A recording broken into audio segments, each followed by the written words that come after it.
Good evening, everyone. I remember to unmute us. Brett, say something. Check the audio. And of course, your audio is not bloody working. Hello, can you hear me, Brett? That's what I mean. Can you hear me on the stream? Okay, let me just try and work out.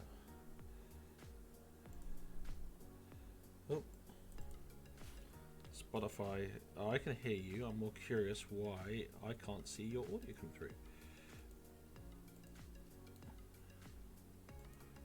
Okay, so can you hear me on the stream? Right, can you hear you on the stream? Yeah. Okay, so if you can be heard, and I'll just be not worried about the fact that it says audio's not coming through. Desktop. I don't. Oh, for Pete's sake! One day this will just freaking work, and on that day we won't know what to do. So, user settings. Right, what I'm going to do is, for anyone watching now, we have 7 people watching the stream, and once again, Discord is being a pain in the ass. So, video, voice settings, audio output device is going to go to that. Right, say something, Brett. And still not coming through. That is going to be down to that. Right, that's better. We have a Brett now, and hopefully this will then Hey, work. can you hear me? I can hear you, and I can see audio is being sent down the wire. So Yeah. Well, you can't see me, but you can hear me. you'll be able to see you in a minute. So sorry about that, everyone. One day we will start the stream. We will not have audio issues. I don't know what I did this time, but I assume I did something right. Anyway, welcome to the show. This is your Tuesday daily dose of vitamin K. The point of this show, as ever, is to come through the news, the spoilers, the KOTE results, and the results of other events going on around us, all around the key. Oh boy, do we have news this week! Well, which I just hope we don't run out of day. So I'm going to start with a couple of things here. The first thing I'm going to point out is the thing that's not on the cliff notes here is apologies for the KOTE directory over the weekend. Normally I'm on top of it a lot more than I was, but we had a problem for a change that wasn't in my code, which is unusual, where we were kept tagging people for unplayed games when they'd already been played. Apologies for that. Take the blame for that. I'm not going to enable the reminder until I validate it's working next weekend. There is an issue with one of the Google services. I don't know why. So hopefully it will be fixed over the course of the week. If not, I'll go put a plan round to get around the hack I found to fix it. Okay, now moving on to the actual contentious conversation. We have, as we've said in every event we've done, and especially every event that's had a stream associated to it, is we don't allow coaching during a game. Now, the way we define coaching is any action from someone who is not the player that could interfere or adapt the play of the game. So I don't consider observing a game or being in a chat room with your friends at the same time as coaching. I do, however, have the players advising or pointing things out to the player in the chat room as they go through. And I'm going to give you my reasons for this. Brett's going to then give you his opinion. And then we're going to ask the audience here to have a think about it. Comment on Discord what your thoughts are. We are, as a mod team, discussing this actively right now. The way we define it in the rules is that players must play their games unaided. Practice games and coaching before a game are allowed, but during a round game, a player should receive no help from outside of the game. Yeah. Thank you, Brett. Perfect. And this has always been in the rules for the last few releases, last few events. And the reasons I like this here is firstly, logistical. If we start saying every team must play together at the same time, which is what generally people do when they're coaching each other, it becomes really hard to manage this, and it's really hard it becomes much harder to schedule games, and people find this much more tedious to play. So that's my first objection. My second objection is, unlike a Volk Tour where you're doing this at a real life event, you don't have those 3 games being played at the same time. and so it means that one person that you have 3 people focusing on your game, whereas in a Vault Tour at the start of each the games start at the same time, that only after the game's finished can you then focus on the other games. And so whereas in a Vault Tour, and even then it's only the captain who can look left and right and advise advise their players. It's not both the players doing it. Yes, we understand Worlds was going to be a team event, but we don't know what rulings they were going to have for Worlds, so we can't speculate on that. Yeah, and that's fine. And thirdly and finally, is we don't want it to be one person driving the entire team, and that is the biggest fear. And to a degree, that may well be paranoia, but we want to have it a team event where the team is playing together. So these are my objections to having it coaching openly available. I don't like the argument that we can't enforce it, therefore we should allow it, because I can pull up half a dozen other rules that would fit into that description. Brett and I regularly, well at least today, argue on one of them. But that's my take. Now, Brett, I know you have a different view, so do you want to go across your view here? So originally I was of the same view as the rest of the admins, that coaching of any form shouldn't be allowed. But as with other admins, I've read through the comments that people put onto Discord, and if you haven't commented on this on Discord, please do. We want to know everyone's opinions. But when it comes to newer players, when it comes to more casual players, when it comes to players who are coming into KOTE for the first time or might not understand what's going on, it can sometimes be more beneficial for them to have that voice there, that calming situation, that they're telling them not what to do, but what their options are. I don't support basically having, say, Chris playing and me being there in the background going, okay, you want to play this, and this, and then that's going to force your opponent into a bad position. What I'm for is having a player, if you come across the Hamburg Atlanteans, Can't Touch This, Repout, SAS, any of these big teams that you know are going to be bringing their A game, it can be overwhelming and you can get nervous and you can put you on edge in the game. Having your team there to basically go, okay, stay calm, relax, these are your cards, these are what you can do, you've got this. And just having that reassurance in the background. As Chris said, we don't want one person or one player feel like they didn't play their game because they were just told what to do. But I do like the aspect of the fact we are a team event, and your team being able to emotionally support you, or as Dr. Sheep put it, ridicule you during the game for your mistakes. Yeah, makes sense to me. Completely. We're trying to be inclusive here, and this is one of those fine lines of what is inclusion and what is inclusive. We can promise you one thing, that for Code 8, these rules are not going to change. We are not going to change them for this event. No argument. After what happened in Code 6, where we added the time rule mid-event, we will no longer change the rules mid-event unless they're official FFG changes. Well, let's not even go that far, Brett, because we didn't do that in the Code 7. I would say. But Code 7 was about the deck selections that had already happened. Yeah. But we have got new rule books coming out with Dark Tidings. Whenever that gets there, we'll get to that later on. Yeah. So the way I'm going to say this is, we do not change rules lightly mid-event. The reason we didn't Code 6 was for the good of the event. Now but let's not dig into the past, because I know some people are still grumpy, and I'm sorry, Taito. That's part of our promise to you in the rules, that any change we make will be for the good of the community. We do not make changes lightly. We want everything that we implement, that we change, is for the good of the event and for the good of the players. Because although we, as I said in the Discord, although we have this reach, although we have this play base now, without you, we don't have anything. Exactly. Completely. So we have not made a decision yet for Code 9. We will be probably having a vote for the community, not to... On my follower chat. What? You disabled follower chat only mode and then you re-enabled it. I pressed the wrong button. I'm going to disable again just to spite you. So we are going to have a community poll open for this. We're going to open that poll probably in the top cut, halfway through the top cut in KOTE, because we don't want people to get confused that this is going to happen for this event. It's not.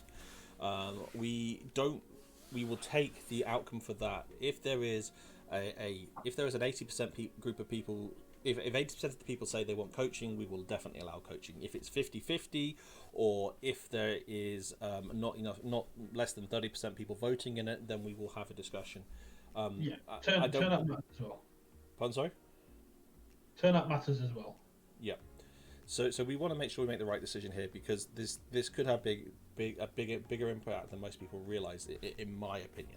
And when you look at the admin room, it is 12 angry men in there. It is me versus the rest of the admin to try and push for coaching. I feel I should point out two things. Firstly, there's 10 of us, and secondly, one is a lady. No. It's yeah, but I know your reference, man. Yeah, you know the movie 12 Angry Men. Yeah. For the people who don't get the reference, I was clearing that up. So, if you don't know the reference, go watch the movie 12 Angry Men. It is delicious. It is good. It is top tier movie. We are also looking at getting a couple more mods on board. We've approached one person, which I haven't actually told Brad I've approached him, but I've approached him, and I haven't got an answer yet because he went offline. Just to extend the reach of the mods, because so far it's so European focused. I want to just see if we can get a couple more people in. We already have a short list of people we're going to approach. Let me be very clear. It's a short list of for two places. If one of them refuse, we will then go back to the drawing board. So we're not asking for nominations. We're just more making people aware. And yeah, I mean, as ever, we do this for the love of the community. And I say, if the community desperately thinks this is the right way to go, we'll give it a shot. And when it comes to admin appointment, it isn't like nepotism. You're not going to see our close friends or people that, you're not going to see our close friends or people that will agree with us on there. We're very adamant on getting people that will call us out on our BS and that will help advance KOTE further. We might have to change one of the people on our shortlist in that case. But no, but the point is, we want to have the world covered, and we want to have people keeping an eye on us, because at the end of the day, if people don't call bullshit on me and Brett, then we not only are we at wrong, the admin team is wrong, and they have been told off for not calling bullshit me before. It'd be nice to have the other time zones covered, so I'm not waking up at like 4 o'clock in the morning, seeing so many Discord messages and answering them half asleep. Yeah, that's my advice, man. Is seriously go back to sleep and do it when you wake up properly. So we're going to move on to the next section, the weekly news section. So, that's not the right video. Nope, that's the right video. So Brett's done this awesome intro for the news. So we're going to still haven't quite worked out how we're going to use it, but it looks awesome. So I was keen to show it off while we could. The news. Now, where do we start with this week? And I think the most important thing in my eyes that we should start with is congratulations to Ivana and John. John, who's one of our mods, and Ivana, who is one of the people at my local place to play, both parties Exalted. They ran the Keyforge Marathon last weekend. They were raising money for our local board game cafe, Board in the City, because it's a community project, it's non-for-profit. It does an awful lot for the community. It doesn't just serve coffee and let you play board games. It does so much good work and engagement around everywhere. And they made £1,200, about $1,500 for you Americans, from donations last weekend, and I'm staggered, and my hat goes off to them. Well done. That is awesome work. Great publicity. We had people playing from around the world. Okay, at least the US and the UK. I wasn't sure where else there were. But we had a great selection of people playing in the events over the course of 24 hours. Everything on the whole went off without a hitch. Everyone had fun. I couldn't commit the time because it's been my wedding anniversary on the Sunday. But Brett, you did play. And I mean, how did you find it? You had the best overall results over the... So out of the 3 events I played, because I woke up at 6 a.m. on Sunday with my little one and played in the impromptu 6 a.m. one. So over the 3 events, I had the best overall win percentage at 68%. So I took that one away. But it was a lot of fun. I streamed the 69 SAS event on the KOTE channel. Muffins and Jupiter were doing the mass mutation versus mass mutation. There was a lot of different formats. There was a lot of craziness going on in there. It was a lot of fun to play. Some people you knew, some people you didn't know. A lot of it was they were still quite small events, but wow. How many events do you go to where you play round robin in seven rounds in that kind of limited? Apart from here, of course. In one session, let's phrase it that way. And Ivana, and there's always that one person that brings a 90 SAS deck to a casual event. I mean, isn't that right, Jupiter? I'm sure there's no community lead who would ever do anything like that. But also, Ivana's just correct us. Apparently, we're up to £1,600 have now been made for donations, so about $2,000. Yeah. So seriously, Ivana, well done. That was absolutely amazing. And I mean, I would have guessed you would have made half that, if not a quarter of that. The 90 SAS deck was double gambling den, and there was loads of people that bought a bunch of high 80s. So it's like, I'm feeling really good that I got the highest win percentage with a 66 deck and a 71 deck. Well, but most importantly, everyone had fun, and Jupiter, we joke, we always will joke. And a big hats off to Jupiter, who streamed for such a long time, had people coming on talking about BITC, pushed for using Streamlabs merchandise to get cups and mugs and stuff ready, putting the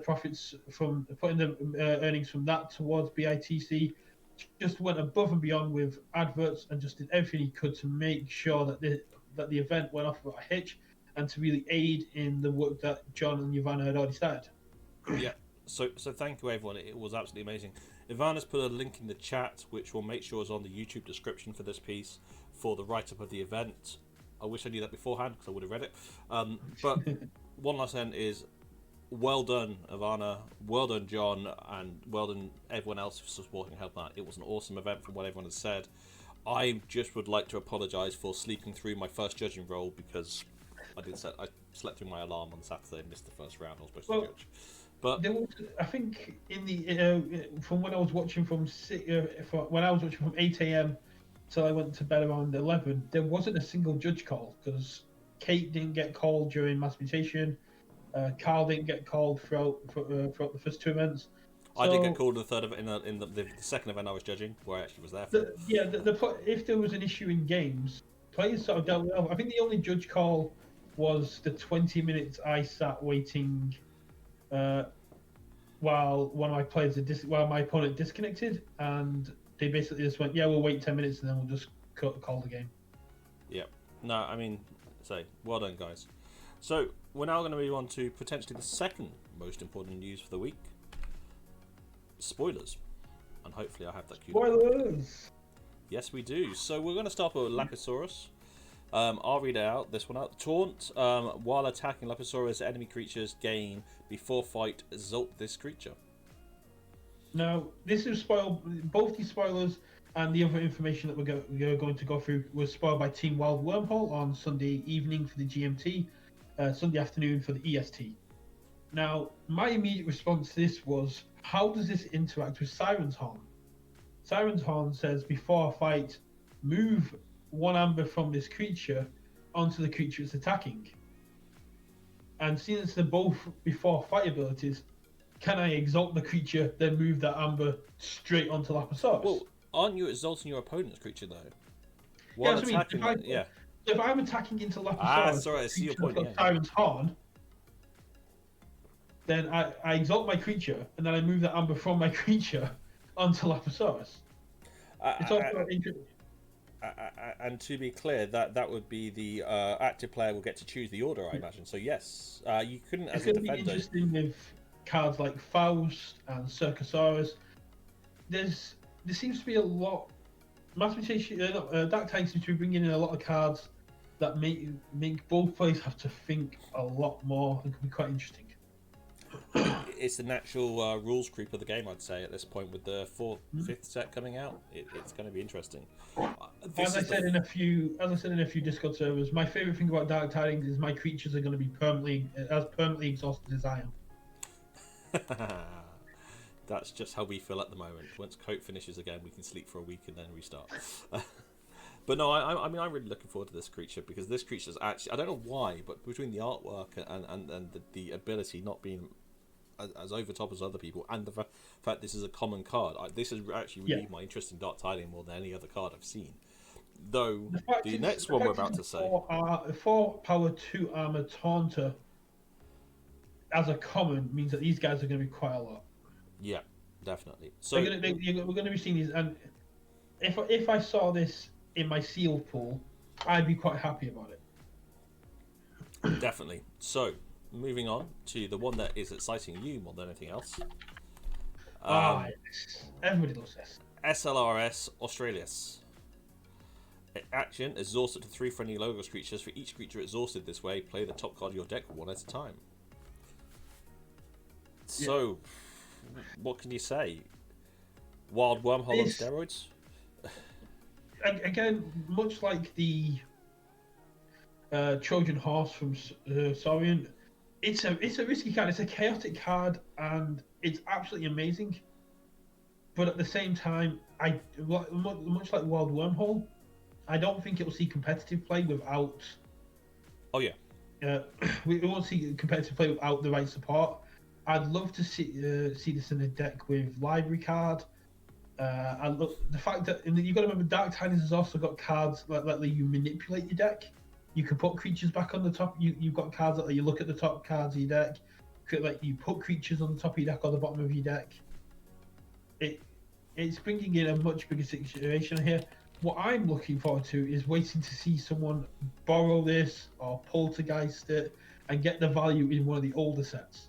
I hadn't thought of it that way. That will be very interesting.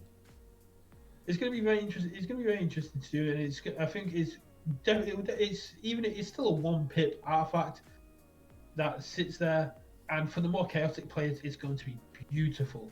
But it's going to depend on what else in your deck if you're doing it every single time. Completely. So, just in the time, I'm going to move on to the next news item we have here, which is the release. That's the wrong one. That's the tweet. You want the email first. Oh, that one first. Sorry, queued up the middle one.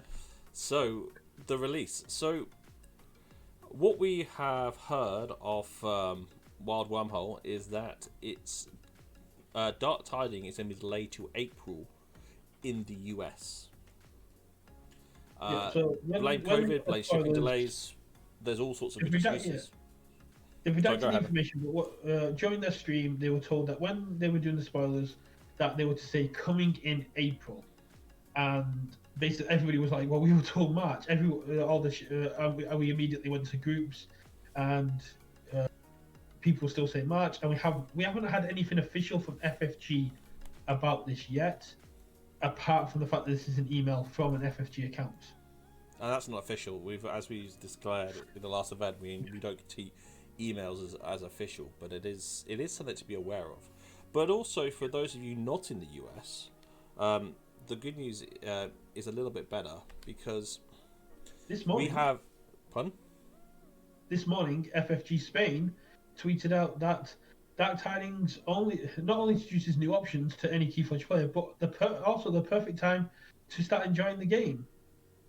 Dive into the waters on March 12th. So FFG Spain are still pushing the March 12th, and the Key Frogs went to their spoiler provider, Asmodee, EU, like Netherlands area, and they said that March 12th is when they're looking to get it out. So as far as we know, this delay really only applies to across the pond. So I actually think it's going to be across the pond, but I also think it's going to be East Asia as well, because they generally have the cards printed in the same place. And it depends. Is it just the shipping, or is it just the production, or what? Like, but this is speculation at this point. It's a shipping problem. Yep, but is it shipping out of the port, or is it getting a container ship going to the US? If it affects Asia as well, that makes their pre-release events that they're going to be running a lot more special, and because they're going to have the decks before anybody else. But we also need to take into account that places like Dragon Shield are no longer shipping custom stuff to the UK. So we might have shipping issues from decks printed in Germany. Yeah, well, it all depends on how they do it. for Dragon Shield, that is disappointing. But I see where they're coming from as a business. It's if you're doing a large quantity shipping to the UK is fine. If you're doing a medium to small quantity shipping to the UK is insanely complicated for the revenue you get. But let's not get into the Brexit discussion here. Orion, no, Orion, the artifact should not be Omni. The artifact would be broken at Omni. But I do agree with your other point, Orion. Is I do also agree that more artifacts should be Omni, but not that one. No, there's definitely artifacts that deserve to be Omni, but being able to just exhaust 3 logos creatures every turn and be like, yeah, sure, go for it. Or hell, even one. But yeah, we'll see what's coming out. So, just seeing what's the chat saying. I'm using the ships of house. The sign for hack. Oh, so World Tree deserves to be an Omni. World Tree deserve. What do you think? Does World Tree deserve to be an Omni? I think given that World Tree isn't, given that there's not that many play effects like Dust Pixies, stuff like that, moving more towards enhancement, I would like to see a new kind of World Tree card that did have Omni, maybe with a bit more restrictions, like put Omni, put a creature of the active house on top of your deck. Yeah. Put the top creature in your discard on top of your deck, something along those lines. But at the same time, pair that with this new artifact, and you're in a lot of trouble. Oh god, yes, definitely. So, I'm gonna move on to the next topic now. So you've got the results of this, Brett. I hope you read my note that you're going to talk about the current ABR standings. Current ABR. Key folks, my top hat is around there somewhere. My little boy was pulling toy rabbits and toy Pikachus out of it. Your top hat, is that the... Yeah, top hat from the quiz. But yes, the ABR4 had their AOA seal this week. Results as follows: the Quixel Heads beat out the Riders of the Damned 6 games to 4. Dusk Runners ended up beating the Big Green Gormids 8 games to 2. Fuzzy Branch beat Plague Drats 7 to 3. Bow Niffing Bow Problems, still one of my favourite names, beat Hobo's Revenge 6 to 4, and the Z-Force Agents beat there it is 7 to 3.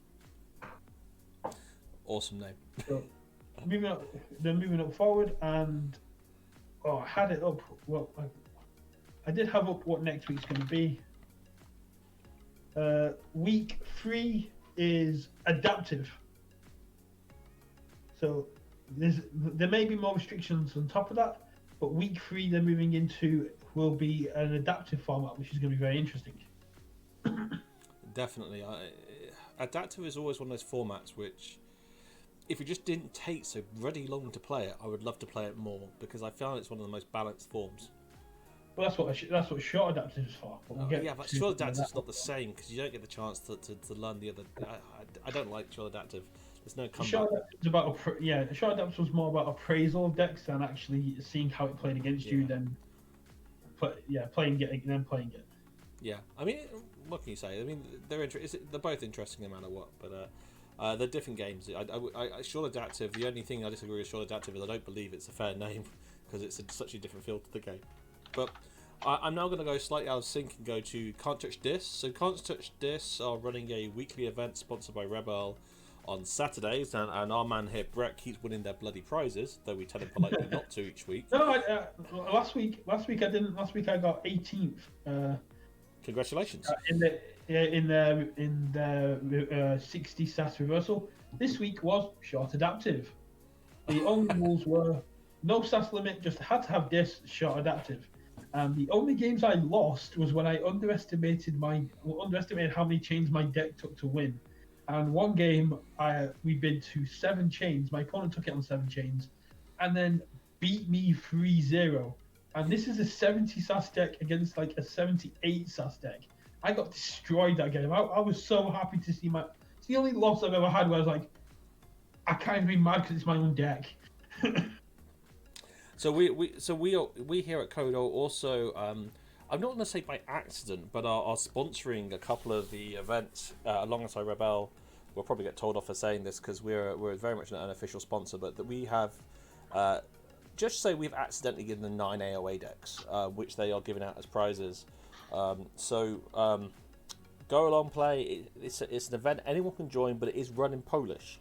So Brett misses probably half of the rules each week for all the custom stuff they've added, and just hopes to pick it up. So during the stream on Saturday, which was among all the other streams going on, they were doing flavor text quizzes. So they were basically giving you a flavor text, and then you had to go and find the card that had the flavor text on it, and the prize was an AOA deck.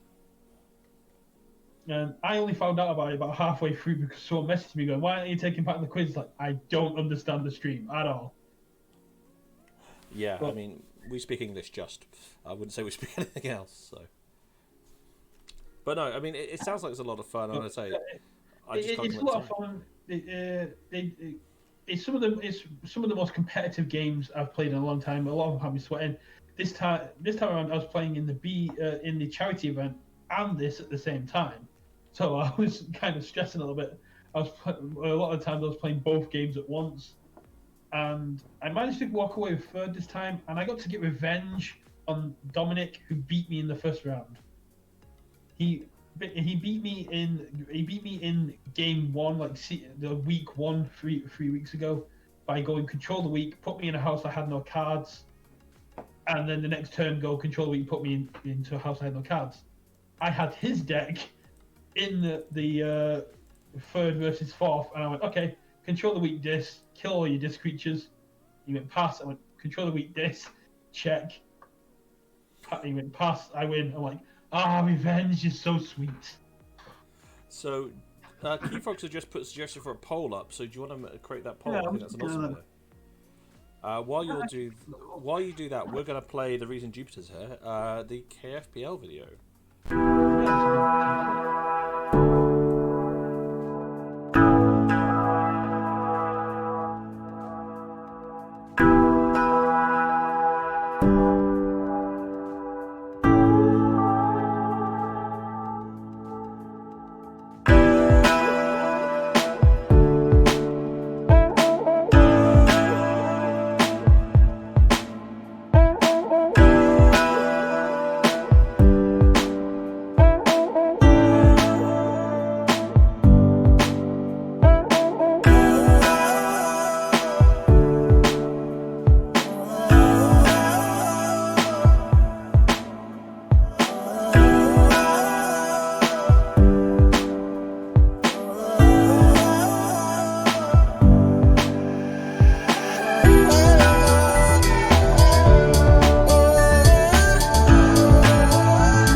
Jupiter's just saying that they will be doing a live stream of the 2 featured games from 8:30 EST with him and Big Z.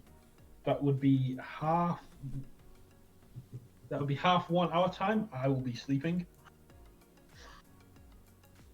Flaming Hobo versus Psyche and J Power versus Jagpa. That's going to be some interesting games. Yeah. We should get in on the streaming of qualifiers and stuff on when they do them on the weekends. If you have the time, man. I'd like everything. I completely support us doing it. Or if one on the mod team wants to use our stream for it, no issue with that at all. It's like everything. Just I don't have time to sleep right now. So and talking about not having time. So Brett, I've got a confession to make about the next topic. I actually haven't read what we were given, and I can't go to it. So could you do the AFK section? I don't know what the AFK section is. Yeah, but you can go to it on Discord. I can't because then we lose you. They send it. I thought they sent it over to you. There we go. It's in the contributors. Oh, here we go.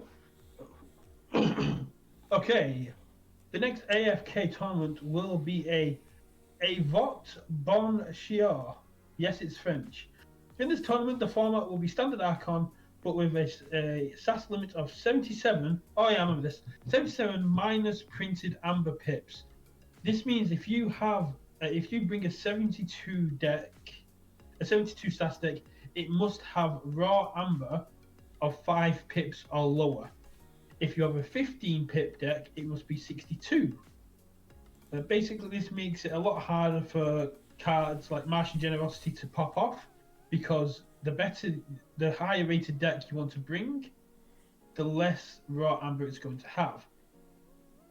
They have a standard ban list, which is Imperial Forge, Heart of the Forest, and Martian Generosity. Not very often you see Imperial Forge banned. Only here, to be honest. And it'll be this Thursday coming up. It's a €5 entry fee, and of course, as usual, a Shadows prize kit up for grabs. And just very interesting that Imperial Forge is banned. And just be clear, guys, this is a French language event, so all the rules and briefings will be in French.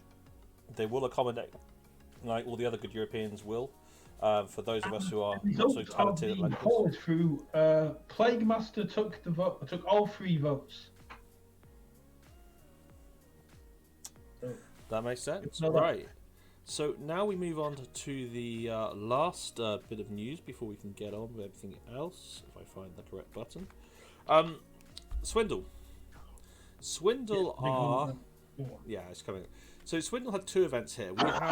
They have their big one event, which is they're pushing for, this has been advertised in a few places, an event on the 13th of March. I completely forgot the format. Go for it, Brett. So the format is 2-deck survival with a cap of 80 SAS.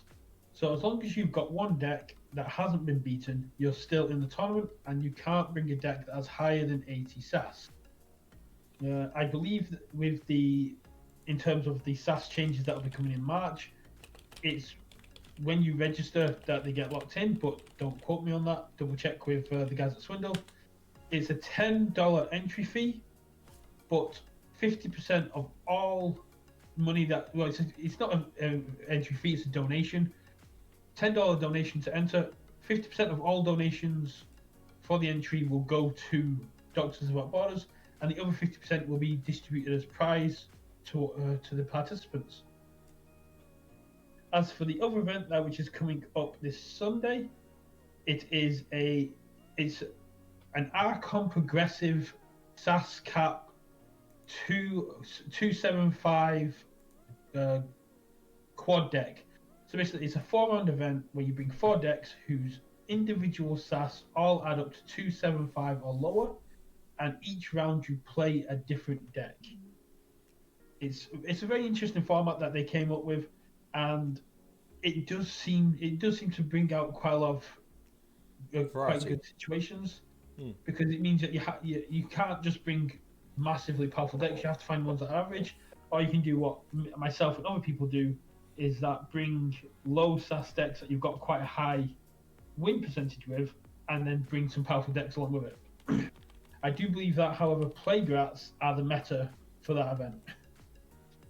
I don't know. The one time I did it, I got my ass kicked, but it was by another Plague Rat deck. That's true.